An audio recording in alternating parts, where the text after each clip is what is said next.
Hi, this is Tony with Phillips Fishworks, and we just got back from our family vacation to Gulf Shores, Alabama. It was such a blast. We had such a great time, a great reset, and now we're ready to get something done. So we went to Gulf Shores, Alabama. We love going to the beach every year. Typically, we go to the Outer Banks of North Carolina. We decided this year we're going to switch it up and go further down south. Definitely hot. It was so warm, but the water was amazing. Lots of wildlife to see. We also visited Fort Morgan, which is real near there, near Gulf Shores. It's an amazing, huge brick structure built way back in the early 1800s. Quite a sight to see, rumored to be haunted, which I could definitely see. Lots of tragedy involved in the many, many years that was a functional fort. Also built with slave labor on some level for sure. So that was quite a sight to see. You pretty much pay to get in and you get the run of the place. It's not like a guided tour or anything.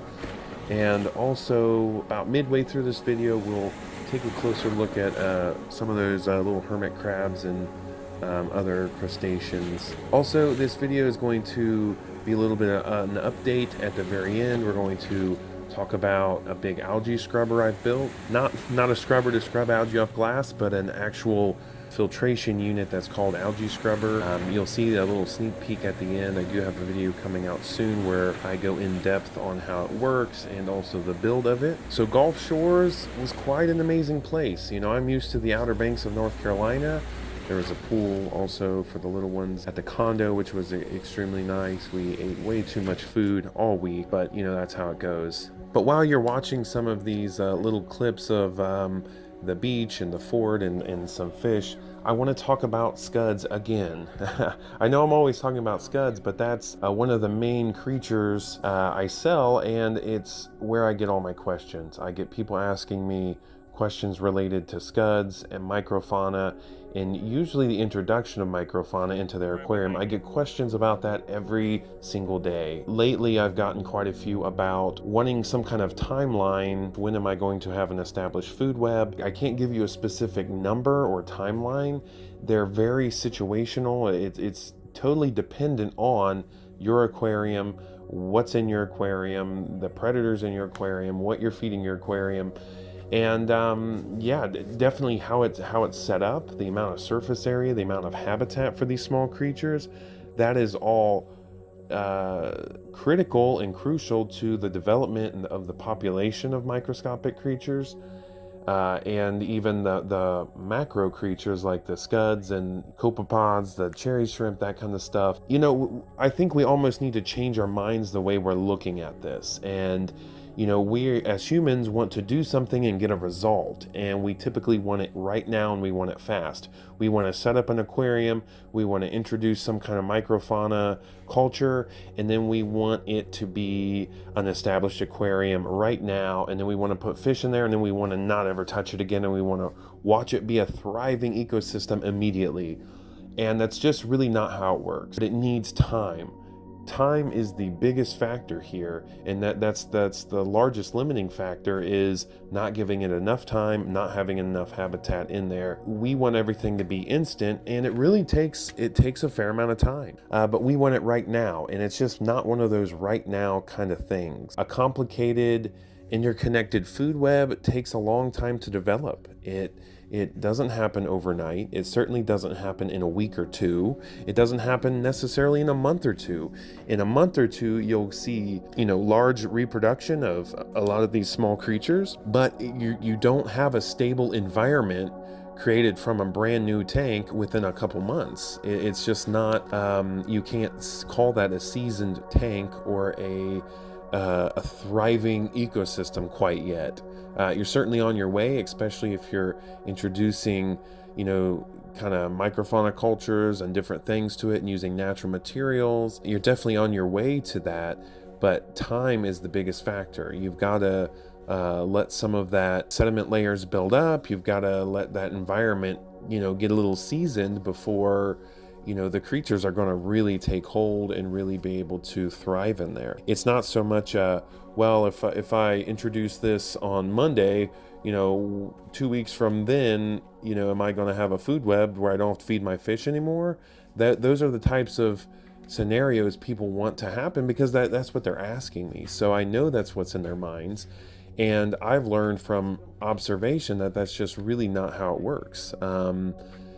Put the creatures in there and give them time. Just let it go for a long period of time. Give it more than just a couple weeks before you're expecting, something out of this system to thrive.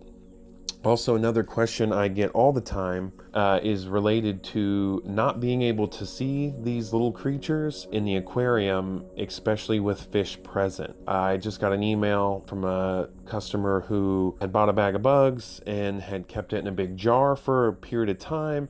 Lots of stuff swimming around. They're seeing the scuds and the copepods and the sea shrimp. They're seeing all that move around, and it's very exciting, and they're happy, and they go to dump that into their aquarium, and it all kind of disappears really quick, and they wonder, well, the fish ate it all up before it could get established. Well, no, it's hiding. It's hiding. These creatures are hiding. They got little brains of some sort, or they have some kind of intelligence. It's not just dumb, blind energy. There's some kind of aware of the predator. They live alongside fish and predators in their natural environment, and if there are predators present, like fish or larger creatures that eat these smaller creatures, they're going to hide. Plain and simple, they're going to stay out of sight. Now, as their population is small, it is hard to see them, especially if you have fish, because they're hiding. Now, as their population grows and more scuds are available, if you have the habitat in there and lots of leaf litter or rocks, nooks and crannies, you will, as those populations grow larger and larger, you will see them in those nooks and crannies, especially at night. If you get a flashlight out and the fish are resting, they're a little more viewable. But if you've got fish and they're eating the small things, those small things are going to hide. There's just no way around that. If you really want to focus and see these small creatures swimming around in the water column,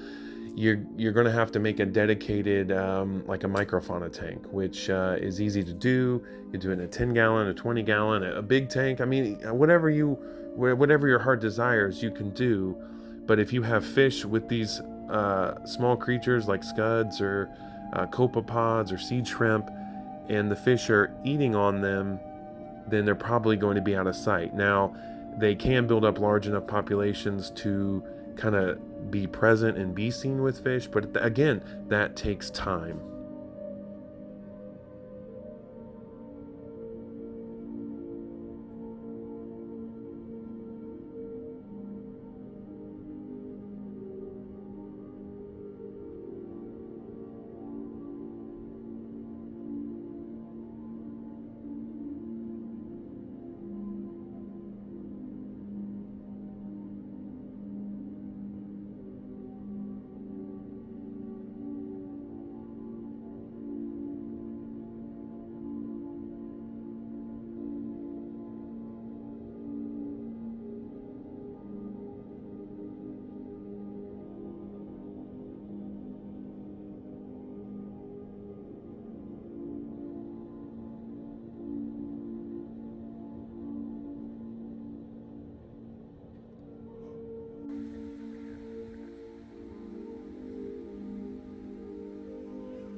All right, here's the algae scrubber. So it's only been running about a week and a half or so in this video clip here. Imagine that rushing water screen completely covered with algae. It basically is water rushing over a surface, which creates a good environment to grow turf algae. And growing that algae, then you can once a week scrape that screen off and remove the algae, which removes the nutrients out of the system. You can also feed that algae back to fish or scuds or whatever. Now, this is a brand new thing I just set up, so it doesn't really have that established algae growing yet. There's little tiny bits of algae growing on it. It's just, again, brand new.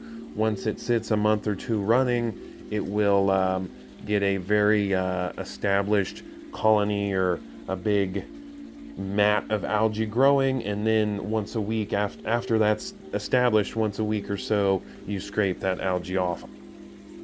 Now, some of you, if you've ordered in the last few weeks or so, you would have gotten one of these little ceramic pendants. So I've made these for years. I love making them. I've made probably thousands of them. I've used to sell them at art shows, and I have them in a few galleries. But I've started recently in the last couple weeks putting them in my orders as a little thank you gift. So I couldn't be more thankful for everyone that's visited the website, everyone that's been on YouTube, watched my videos, listened to me blab on and on about little tiny creatures. And honestly, your orders funded a large portion of this trip. So, you know, it's not cheap taking a family of 4 to the ocean and eating out and, you know, staying in a condo. And it was much easier this summer than it's been in the past because I had some definite income with Phillips Fish Works. So thank you so much from the bottom of my heart. I'm not trying to be sappy. Maybe it comes off that way because I'm saying thank you so much all the time, but I really do appreciate the support, and that support is not just the financial support of you all coming to the website and purchasing microfauna cultures. There is support with watching YouTubes, there's support with the emails, there's support with comments. It's all a tremendous amount of attention coming toward me, which is support in many different ways. So thank you so much. I appreciate it. It is not something I take for granted. I understand the value of money and the value of your time. Wake up, today's gonna be a good day. Wake up, today's gonna be a good day. Wake up.